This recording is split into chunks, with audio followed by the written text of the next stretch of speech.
www.attableek.com, the reviver of Iman. الحمدللہ رب العالمین والصلاة والسلام على سید المرسلین وعلى آلہ واصحابہ اجمعین. میرے پیارے بھائیو،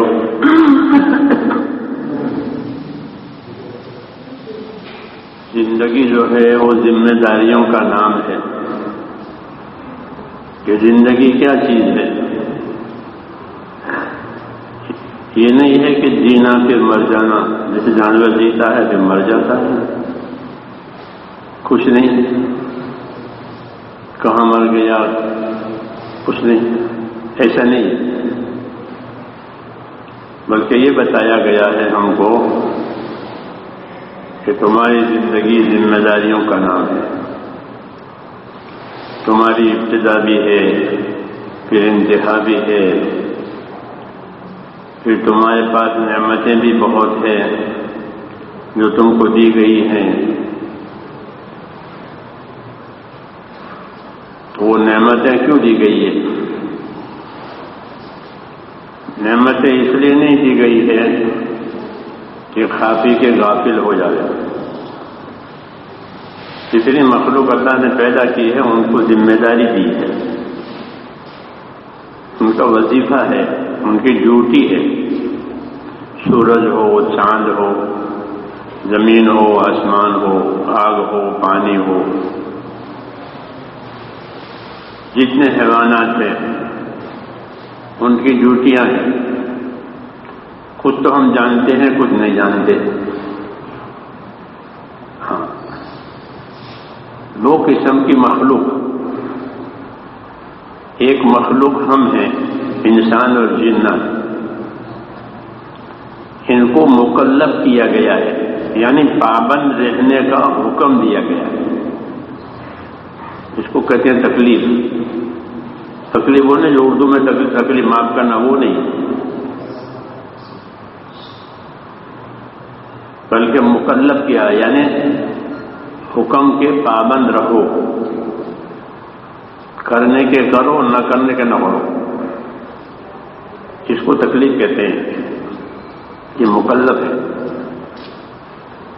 دوسری مخلوق جو ہے وہ مسخر ہے، یعنی کسی خدمت کے لیے وہ پیدا کی گئی ہے، اسی میں وہ لگے گی، دوسرا کام نہیں کرے گی. جیسے آگ ہے، اس کا ایک کام ہے خدمت. پانی ہے، اس کی ایک خدمت ہے. زمین، آسمان، چاند، سورج، یہ سب اپنی ایک خدمت لے کر بیٹھے، دوسرا کام نہیں کریں گے. وہ انہیں پابند کر دیا گیا کہ تم یہی کرو. اور یہ ساری پابندیاں جو ہیں ان پر جو ڈالی گئی ہے وہ ہمارے لیے ڈالی گئی ہے.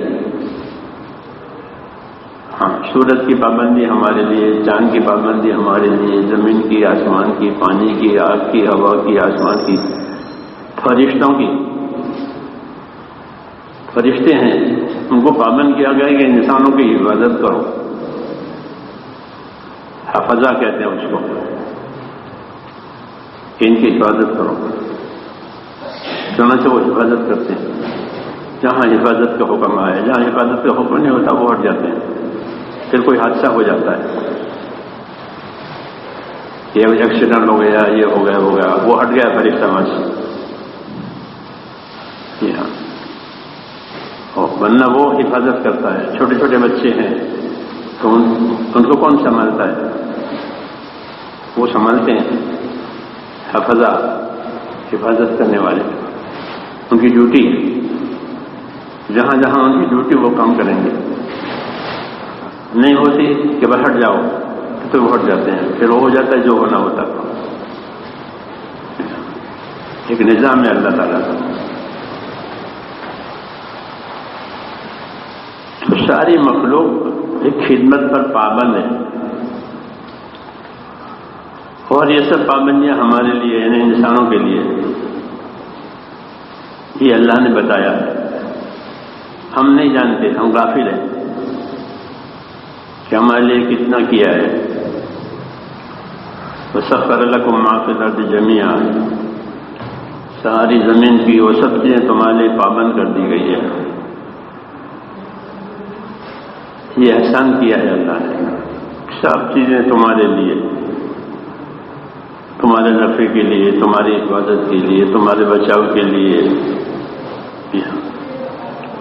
اس لیے یہ سوال پیدا ہوتا ہے کہ پھر تم کس لیے؟ ہاں، تم کو یوں پیدا کیا کہ کوئی کام نہیں.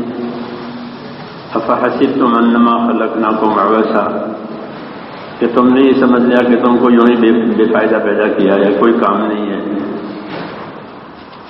ایسا نہیں ہے.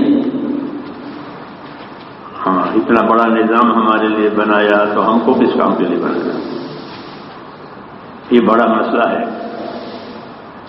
ہاں، اس لیے اللہ تعالیٰ نے رسول بھیجے ہیں اور بات سمجھائی ہے کہ تمہیں ایک کام کے لیے بھیجا ہے، اور وہ کام ہے کہ اللہ کے حکموں کی تابعداری کرو، اس کے حدوں کو نہ توڑو، اس کے حقوق کو برباد مت کرو. اس کے لیے تم کو بنایا کہ اللہ کے حکموں کی اطاعت، اس کی تابعداری، اس کی پابندی کرو. یہی تمہارا کام ہے. اسی لیے تمہیں پیدا کیا ہے، اور باقی سب تمہارے لیے پیدا کیا ہے. یہ نبیوں کی دعوت ہے، یہ نبیوں کی تعلیم ہے. تو یہی اصلی بات ہے کہ ہم حکموں کی پابندی کے لیے ہیں، اللہ کی عبادت کے لیے ہیں، اللہ کو پہچاننے کے لیے ہیں، کہ زندگی میں اللہ کو پہچانے اور اللہ کو پہچان کر اللہ کا حق ادا کرے. جو اللہ کو نہیں پہچانے وہ جانور سے بدتر ہے. جانور سے بدتر ہے کہ اللہ کو نہیں پہچانے، کیونکہ ہر جانور اللہ کو پہچانتا ہے. تو جانتا ہے اللہ کو. حدیثوں میں ہے کہ جمعہ کا دن ہوتا ہے تو فجر میں سورج نکلنے سے پہلے ہر جانور ڈرتا ہے کہ یہ جمعہ قیامت والی جمعہ نہ ہو. ہاں، جب سورج نکل جاتا ہے تو ان کو چین ہو جاتا ہے کہ اب یہ جمعہ قیامت والی نہیں، یہ عام جمعہ ہے. ہر جانور قیامت سے ڈرے. جب سورج نکل جاتا ہے مشرق سے تو ان کو سکون ہو جاتا ہے کہ آج قیامت نہیں ہے. نہیں تو وہ ہر جمعہ کو قیامت سمجھتے ہیں. ہم نہیں سمجھتے. ہاں، کیوں کہ وہ اللہ کو جانتے ہیں. جانور ان کو پابند کیا ہے اللہ نے، وہ اللہ کو جانتے ہیں. اس لیے جو اللہ کو نہ جانے اور اللہ کو نہ پہچانے وہ جانور سے بدتر ہے. اس کی اللہ کے یہاں کوئی قیمت نہیں ہے. اور جو اللہ کو جانے، اللہ کو پہچانے، اللہ کا حق ادا کرے تو اس کا درجہ بہت اونچا ہے. ہاں، اس کا درجہ بہت اونچا. ساری مخلوق اس کی خدمت کے لیے ہے. اس لیے میں نے کہا میرے دوستو، ہماری زندگی ذمہ داریوں کی زندگی ہے، صرف کھانے پینے کی نہیں ہے. کھانا پینا تو زندگی کی ذمہ داریوں کی مدد کے لیے ہے، جیسے سحری کا کھانا روزے کی مدد کے لیے ہوتا ہے. سحری کھانا سنت ہے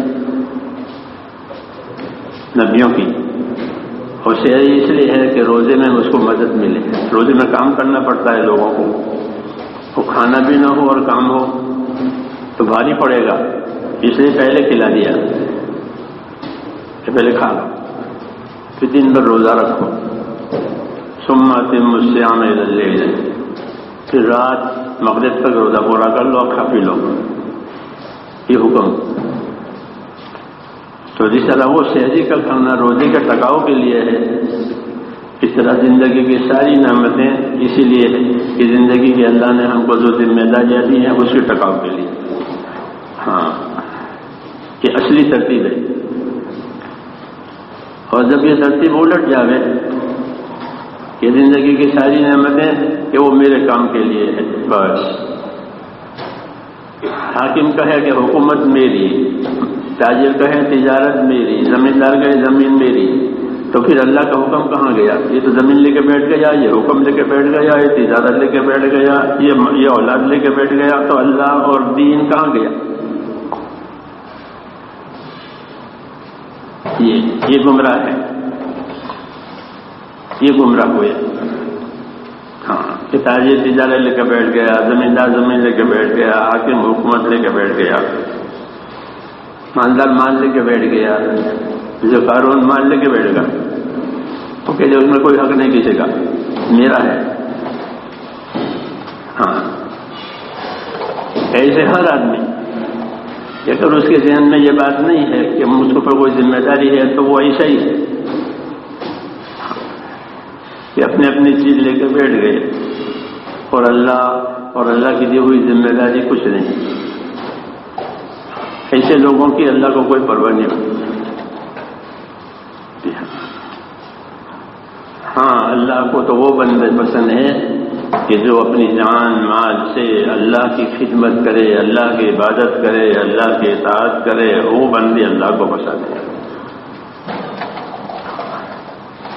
اس کا سبق دیا گیا ہے کہ تمہاری زندگی ذمہ داریوں کی زندگی ہے، اپنی ذمہ داری پوری کرو، جتنی ذمہ داری پوری ہوگی اتنی خدا کی مدد آئے گی۔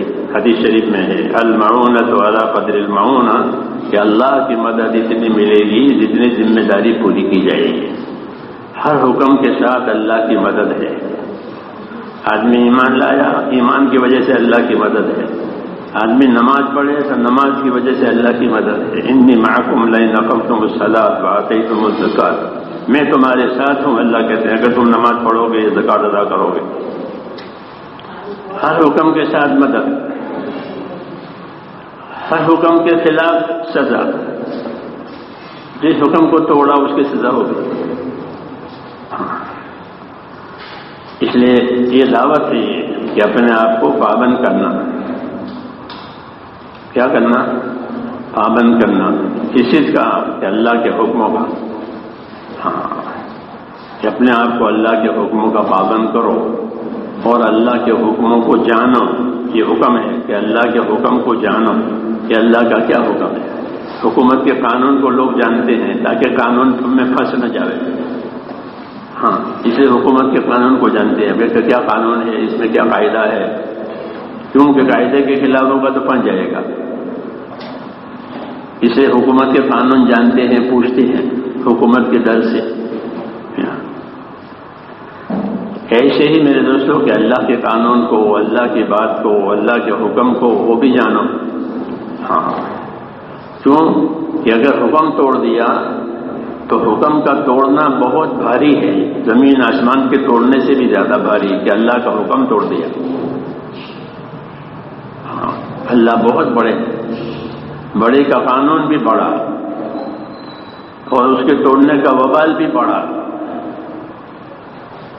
ہاں اس لیے یہ حکم ہے کہ اپنی زندگی کی ذمہ داریوں کو سمجھنا اور اپنے آپ کو اللہ کے حکموں کو جان کر مان کر اس کا پابند بنانا، یہ اصلی زندگی ہے۔ اس کو اطاعت کہتے ہیں، تابعداری کہتے ہیں۔ تمام نبیوں کا دنیا میں آنا اطاعت قائم کرانے کے لیے کہ اللہ تعالیٰ نے نبیوں کو دنیا میں اس لیے بھیجا تھا تاکہ وہ لوگوں کو اللہ کی اطاعت پر قائم کریں، اللہ کی تابعداری پر کھڑا کریں کہ اللہ کے تابعدار بنو، آوارگی آزادی چھوڑو۔ ہاں آوارگی آزادی کہ اس کو ختم کرو اور اپنے آپ کو پابند کرو۔ جو نعمتیں ملی ہیں ان نعمتوں کو صرف نعمت مت سمجھو، بلکہ وہ نعمتیں تمہارے امتحان کے لیے آئی کہ ان نعمتوں کو دیکھ کر اللہ دیکھے گا کہ تم کیا کرتے ہو، یہ بتایا۔ ہاں مال دے کر دیکھیں گے کہ کیا کرتا ہے، یہ مال میں کیسے اپنے آپ کو چلاتا ہے۔ تو ہر نعمت اس لیے ہوتی ہے کہ اس میں اللہ کا امتحان ہے، پھر وہ امتحان کا دور ختم ہو جاتا ہے، نتیجے کا دور آتا ہے۔ جسے امتحان ہوتے ہیں نا لڑکوں کے، امتحان کے اتنے دن ہیں، پھر اس کے بعد رزلٹ ہے. تو امتحان کا دور جب ختم ہو جائے گا پھر رزلٹ آئے گا. ان کو ہم نے مال لیا تھا، انہوں نے یہ کیا، ان کو ہم نے دولت دی تھی، انہوں نے یہ کیا، ان کو تندرستی دی تھی، انہوں نے اس تندرستی میں یہ کیا، اس کا رزلٹ آئے گا. کیا کیا ہے وہ؟ اس لیے دعوت دی جاتی ہے اور نصیحت کی جاتی ہے کہ اپنی نعمت میں اپنے آپ کو نہ بگاڑے کوئی، بلکہ نعمت میں اللہ کا شکر ادا کرے اور اللہ کا حق بھی ادا کرے. نعمت سے فائدہ بھی اٹھاوے اور حق ادا کرے. یہ اللہ کی تعلیم ہے میرے بھائیو. کلوا من رزق ربکم واشکروا لہ. یہ فرمایا کلوا من رزق ربکم واشکروا لہ، کہ تمہیں اللہ نے دیا ہے، کھاؤ پیو استعمال کرو. یہ تو تمہارے لیے ہی دیا ہے، کسی اور کے لیے نہیں دیا، کسی جن کے لیے کسی فرشتے کے لیے نہیں دیا، آپ کو ہی دیا ہے، یعنی انسانوں کو دیا ہے. تو کھاؤ پیو فائدہ اٹھاؤ، لیکن شکر گزار بنو. یہ کہا غافل نہ بنو، ظالم نہ بنو. ظالم کیسے بنے گا؟ کہ ظالم ایسے بنے گا کہ نعمت ملی تو نعمت سے گناہ کیے. یہ ظالم ہوا کہ ان کو نعمت دی تھی، اس نے نعمت سے گناہ کیے. ہاں، نعمت کی طاقت گناہ میں لگائی ہے. یہ ظالم ہے. اس کو گناہ کرنے کے لیے نہیں دی تھی، اس کو تو شکر کرنے کے لیے دی تھی. تو شکر ادا نہیں ہوا بلکہ گناہ ہوا. اس سے اللہ بہت ناراض ہوتے کہ نعمت سے گناہ کرے. جی ہاں، زندگی بڑی نعمت ہے، زندگی میں گناہ کرے. اس زندگی میں جو نعمتیں دی، آنکھ کان زبان، یہ بڑی نعمت ہے، اس میں گناہ کرے. پھر مال دیا، مال سے گناہ کرے. یہ ظالم ہے. ان کو ظالم کہا ہے. دو صفتیں آدمی کے اللہ نے زیادہ بتائی. ایک کہ انسان ظالم ہے، انسان ناشکرا ہے. یہ دو بتائے قرآن پاک میں. یہ ظالم ہے اور یہ ناشکرا ہے. ہاں، ان کو میں نے نعمتیں دی ہے، یہ میرے مقابلے میں کھڑا ہو جاتا ہے، میری سنتا نہیں. ہاں، اس لیے میرے دوستو، اللہ کی طرف سے یہ دعوت ہے، اللہ کی طرف سے یہ نصیحت ہے کہ ہر آدمی اپنے آپ کو حکموں کا پابند کرے، اس یقین کے ساتھ کہ میری کامیابی اس حکم کے پورا کرنے میں ہے. ہاں، اور میری ناکامی اس کے ٹوٹنے میں ہے. اگر یہ حکم میں نے توڑا میری یہ میں ناکامی. یہ پکی بات ہے کہ جو حکم توڑے گا وہ نامراد ہوگا، آدمی تو کل. اور جو حکموں پر چلے گا وہ کامیاب ہوگا. اس کے کامیاب ہونے میں کوئی شک نہیں ہے. اس لیے زندگیوں کی ذمہ داری ہمارے اوپر ہے. مال دیا ہے تو وہ بھی ذمہ داری ہے کہ اپنے مال سے حکم ادا کرے.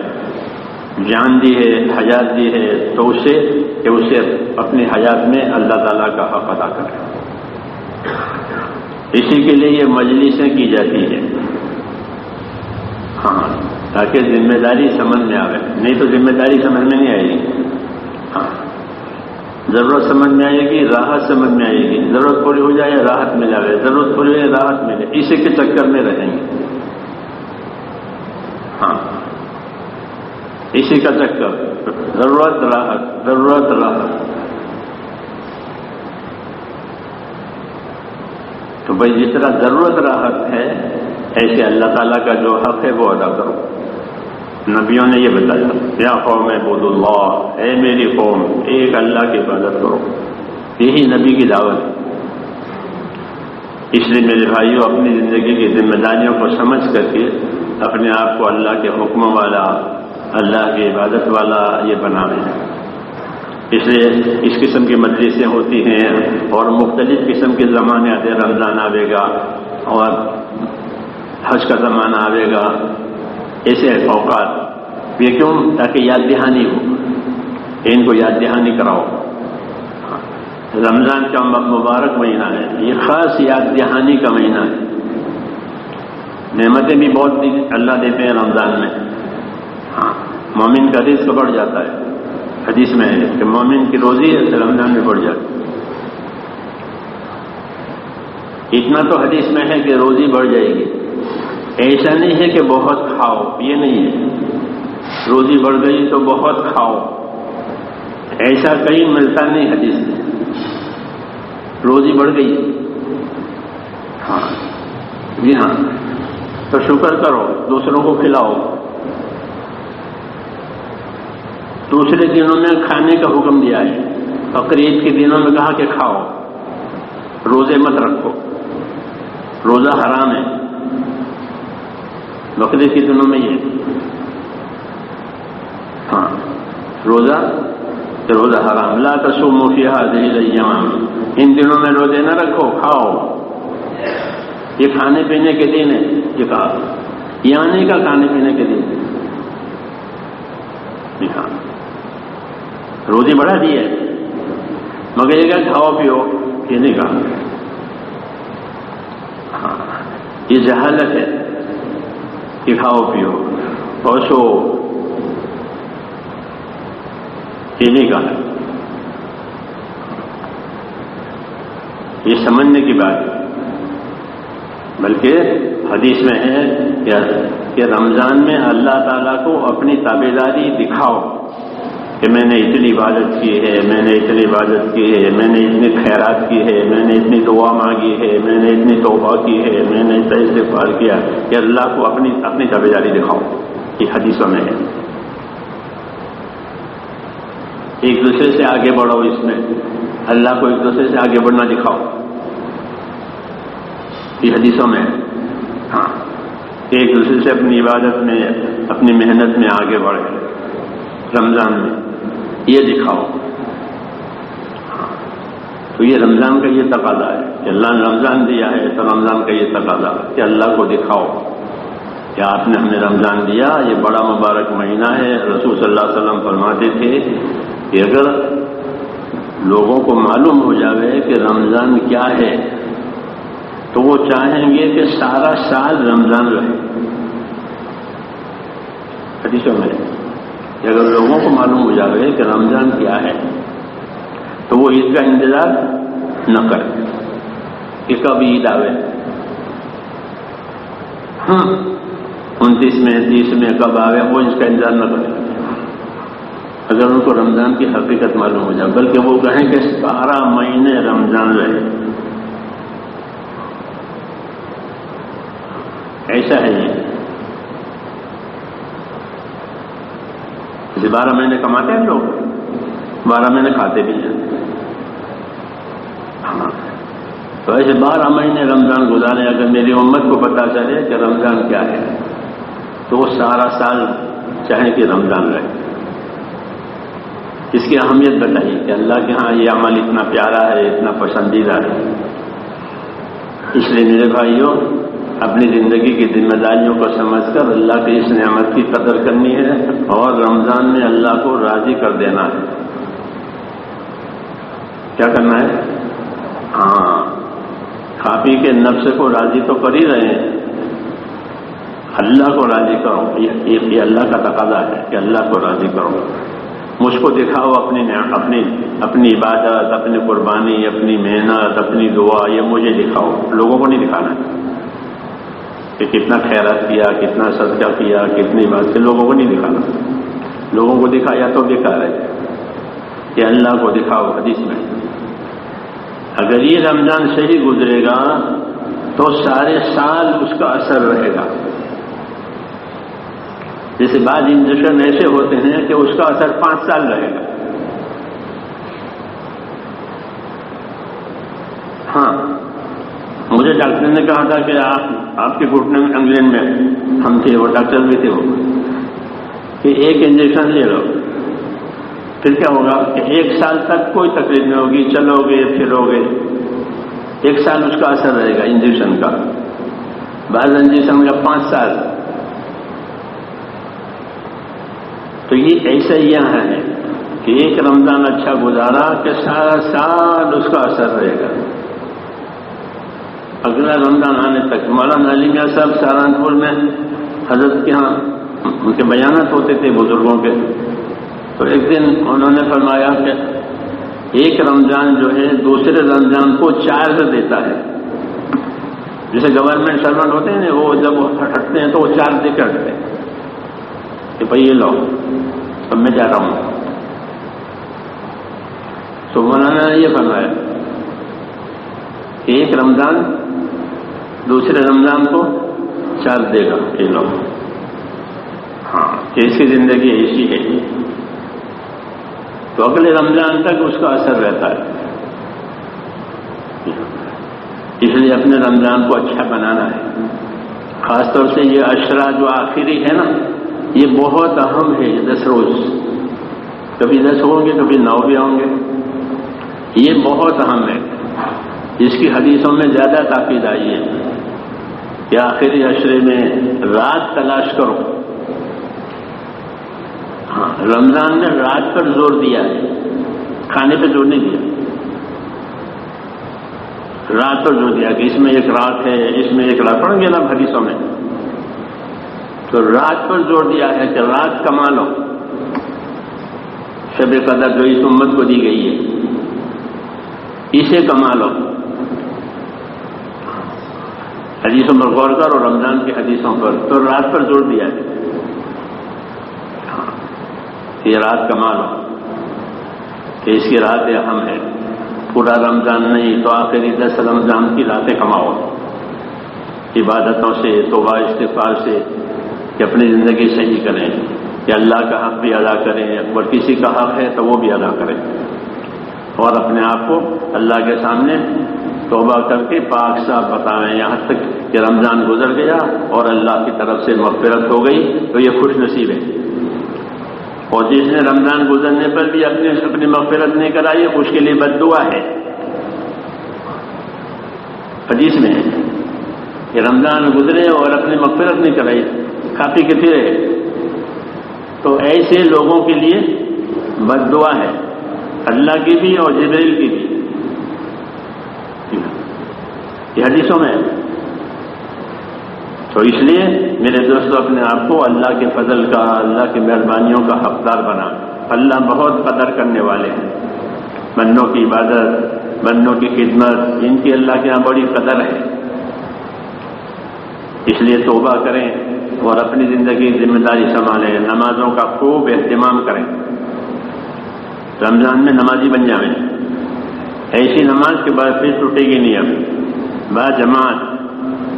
دیکھو ایک بات کہوں، دنیا کا کوئی کام بوجھ لیے بغیر بنتا نہیں ہے. شادی کرنی ہے تو بوجھ پڑے گا، مکان بنانا ہے تو بوجھ پڑے گا، علاج کرانا ہے تو بوجھ پڑے گا. جی ہاں، بوجھ بغیر کوئی کام بنتا نہیں ہے. اور لوگ بوجھ اٹھاتے ہیں دنیا کے لیے جو فنا ہونے والی ہے. تو جیسے دنیا کے لیے بوجھ اٹھایا جاتا ہے، اپنی آخرت کے لیے بوجھ اٹھا کہ بھئی پہلی صف میں نماز پڑھنا، تکبیر اولیٰ کے ساتھ نماز پڑھنا، بعد جماعت نماز پڑھنا ایک بوجھ ہے نفس پر. تو وہ بوجھ لے. وہ اس بوجھ میں اسی لیے کامیابی ہے. ہاں، یہ پکی بات ہے کہ دنیا کا کام بغیر بوجھ کے نہیں ہوتا. کتنے پاپڑ بیلنے پڑتے ہیں. جی ہاں، پھر بھی وہ کبھی ہوتا ہے کبھی نہیں بھی ہوتا. ایسے ہی آخرت کا کام کہ بوجھ لے اپنے اوپر کہ مجھے تو یہ کرنا ہی کرنا ہے چاہے کچھ ہو جائے. پھر اللہ کی مدد آئے گی. جب بوجھ لے کر اللہ کے کام کے لیے تیار ہوگا تو ضرور مدد آئے گی. اللہ اس کو آسان کر دیں گے اور پھر آسان کرتے چلے جائیں گے. جی ہاں، اس لیے بوجھ لینا ہے، ہمت کرنی ہے، ورنہ نفس گھبراتا ہے. نفس گھبراتا ہے، پیچھے ہٹتا ہے. کہ نہیں پیچھے نہ ہٹے. اللہ کہتے ہیں آگے بڑھو، جلدی کرو حکم پورا کرنے میں. اس لیے اپنے اوپر بوجھ لیے بغیر کوئی بھی کامیاب نہیں ہوگا، نہ دنیا میں نہ آخرت میں. سمجھ میں آئی نہیں بات؟ اس لیے بزرگ فرماتے ہیں ہمت کرو. ہمت کر کے اپنی ذمہ داری لو کہ مجھے تو یہ کرنا ہی کرنا ہے، پھر کام آسان ہو جائے گا. اگر اس کے لیے تیار نہیں ہے تو پھر شیطان کہے آج نکل اور زندگی پوری ہو جائے گی اور کچھ نہیں. اس لیے توبہ کرنی ہے، استغفار کرنا ہے، اور جو اللہ کا حق ہے وہ بھی ادا کرنا ہے، دوسروں کا حق ہے وہ بھی ادا کرنا ہے. اپنی زندگی صاف ستھری بنانی ہے، صاف ستھری زندگی لے کر پھر جاوے اللہ کے راہ. تو کریں گے انشاءاللہ. ہاں، اس لیے دعا بھی مانگے اور محنت بھی کریں.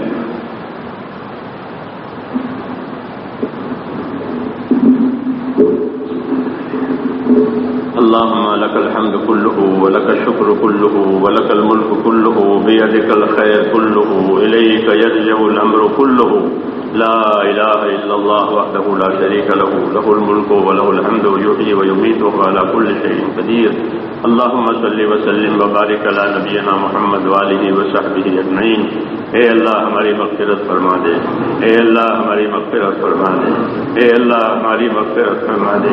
ہم تیرے دربار میں قصوروار ہیں، اے اللہ ہم اقراری مجرم ہیں، ہم کو اپنے جرموں کا اقرار ہے، ہم گنہگار ہیں، گناہوں کا اقرار ہے. تیرے سامنے ہم اقرار کرتے ہیں ہم قصوروار ہیں. اے اللہ ہماری اور پوری امت کی پوری مغفرت فرما. اے اللہ ہماری اور پوری امت کی پوری مغفرت فرما.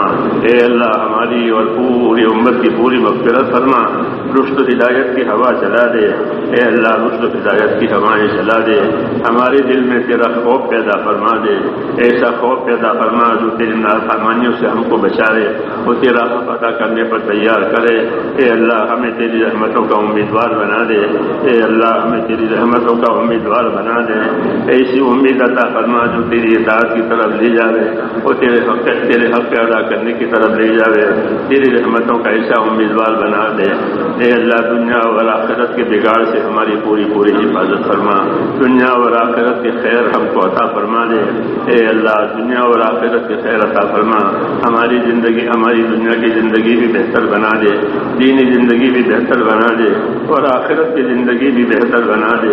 ہر خیر سے مالا مال فرما، ہر شر فساد سے ہماری حفاظت فرما. ربنا آتنا فی الدنیا حسنہ وفی الآخرۃ حسنہ وقنا عذاب النار. اللهم انك عفو تحب العفو فاعف عنا. وصلی اللہ تعالی علی خیر خلقہ محمد.